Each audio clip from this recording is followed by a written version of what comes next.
कृषी मंत्री जंगली रमी खेळताना दंग झालेत असा व्हिडिओ रोहित पवारांनी ट्विट केलाय. तो व्हिडिओ व्हायरल होतोय. आणि त्याच्यात असं आहे का सर्व काम सध्या बीजेपीचे मंत्री करताय. सर्व काम शेतकऱ्यांचे असं सर्व बीजेपीचे करताय. यांच्यासाठी काम नाही उरलंय म्हणून हे रमी खेळत आहे असं कोण म्हणतं? रोहित पवार. आता का मी तर काय बघितलं नाही अजून काय आहे ते काय बघत होते काय नाही मला काहीही माहिती नाही. पण सर व्हिडिओ व्हायरल झालेला आहे रमी खेळताना दिसतंय. ते तर पाहू आता मला माहितच नाही तर मी काय सांगू. कधी झाला तो व्हायरल? आज सकाळी. आज सगळं नाही झालं. आज सगळं कार्यक्रमातच आहे ना सकाळपासून. पण सर कृषी मंत्री नेहमीच वादग्रस्त वक्तव्य करतात. एक त्याचे जे कधी कधी व्हिडिओ येतात असं नेहमीच त्यांचं वादग्रस्त वागणं कसं वाटतंय तुम्हाला? ते आता पक्षाचे जे आहेत नेते आहेत अजितदादा पवार ते त्याच्यामध्ये लक्ष घालतील असं काय असेल. साहेब लाडक्या बहिणींचा नंतर अनेकांवरती आता गुन्हे दाखल होणार आहे. अनेक काहींना तर पैसेच पण आता मिळणार नाही. काय सांगाल याबद्दल? कशावर गुन्हे? लाडक्या बहिणींवर कशाला गुन्हे होणार? ज्यांनी खोटे कागदपत्र दाखल केले वगैरे. नाही आपण अगोदरच सांगितलं होतं की त्याचे निकष दिले होते.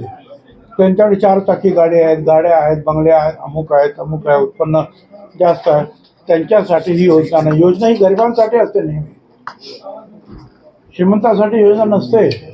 पण अशा जर काही असतील तुम्ही मागे सांगितलं होतं की स्वतःहूनच त्याने सांगावं की मला हे काही नको मी या नियमामध्ये बसत नाही. आता एवढं करून सुद्धा ती मंडळी जर असं जर करत असतील तर मग अडचणीत होत आहे.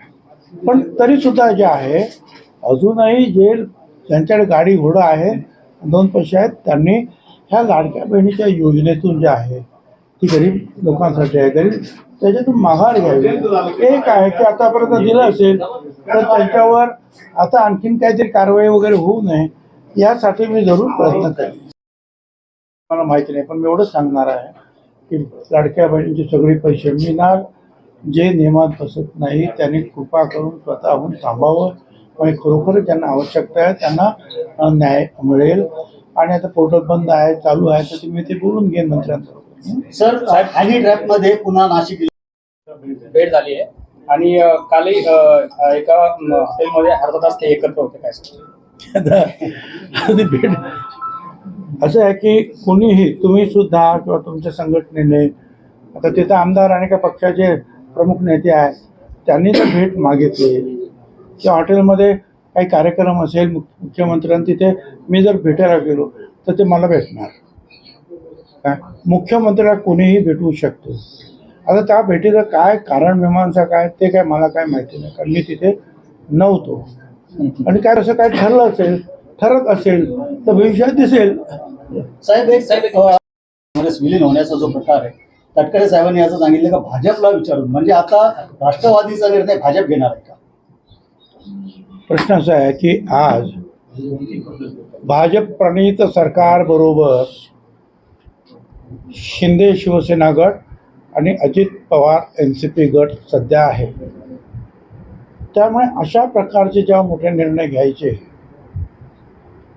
त्यावेळेला चर्चा होणं आवश्यक आहे. त्याप्रमाणे त्याने सांगितलं की आम्ही चौकशीच आहे. साहेब अमित शहा यांच्याकडून राज्यातील 4 ते 5 मंत्र्यांना वगळण्याच्या सूचना आल्या असा दावा संजय राऊत. मला काय कळतं. आणि कृषी मंत्री माणिकराव कोकाटे यांची खेळतानाचा व्हिडिओ सध्या व्हायरल होत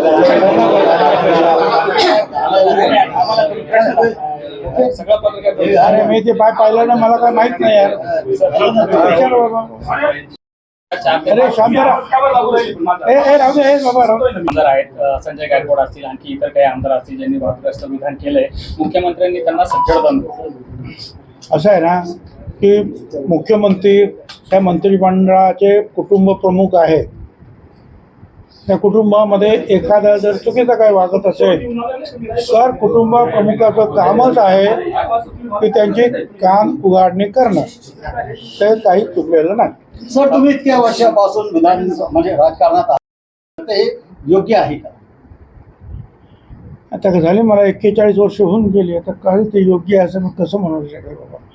त्या विधान भवनामध्ये मी 85ला मी विधान भवनामध्ये आलो. विरोधी पक्ष नेता झालो. 91ला महसूल मंत्री 91ला झालो, त्याच्यानंतर हाऊसिंग मिनिस्टर झालो, उपमुख्यमंत्री गृहमंत्री झालो. त्यावेळची परिस्थिती, त्यावेळचे बोलणारे लोक, ईश्वरराव धोंडगे, दिबा पाटील, दत्ता पाटील, मृणाताई गोरे, चिमणराव कदम, वेगवेगळे. आणि इकडून सुद्धा काय कधी पवार साहेब, कधी वसंत दादा, कधी ते यशवंतराव मोहिते असायचे, कधी तुम्हाला सांगतो विलासराव देशमुख असायचे.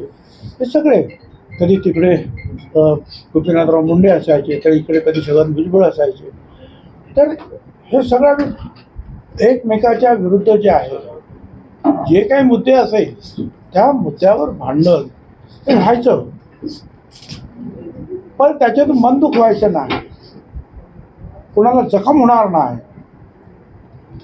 अशा प्रकारचाच सगळी चर्चा असायची. बाळासाहेब भारती एकदा म्हणाले होते काय, तोल न जाता बोल लावावा.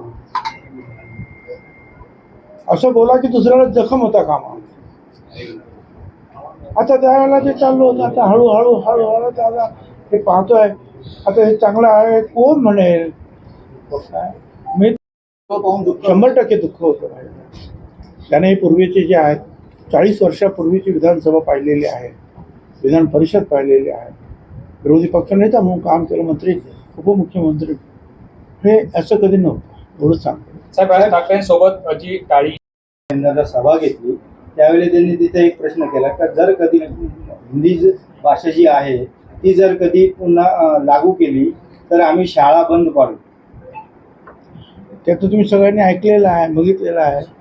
परंतु मुख्यमंत्र्यांनी सांगितलं कोणावर जबरदस्ती करणार नाही.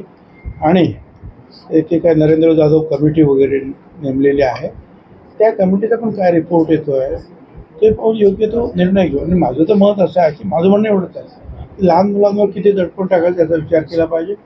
हिंदीचा प्रचार प्रसार बॉलिवूडने खरं म्हणजे घराघरात आपल्या केलेल्या आहेत, सिरियल्स चालू हिंदीच्या.